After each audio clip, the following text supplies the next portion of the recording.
Hello দর্শক, আমি আপনাদের সামনে রিপোর্টার মোহাম্মদ হিমেল আলী আর এখানে ক্যামেরাম্যান মোহাম্মদ নাইম ইসলাম। আজ আপনাদের সামনে দেখতেই পাচ্ছেন কিছু বাস্তব চিত্র তুলে ধরব এই মল্লিকপুর ব্রিজের কিছু কথা তুলে ধরবো।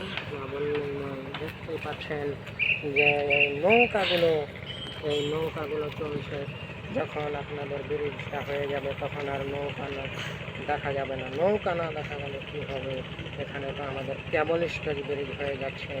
এই কেবল স্টোরেজ ব্রিজ হয়ে গেলেই তখন ওই পারের মানুষের কথা, ওই পারের মানুষ তখন চলাচলে সহজ হয়ে যাবে, পারাপার সহজ হয়ে যাবে। আপনারা কাজ চলমান চলছে, ওই পারের কাজ আর এই পারের কাজ চলমান চলছে, আপনারা দেখতেই পাচ্ছেন। আপনাদের দেখার জন্য আজকে একটি বাস্তব চিত্র তুলে ধরলাম যে সুন্দর ব্রিজের কাজটা চলছে, ব্রিজের কাজটি চলমান।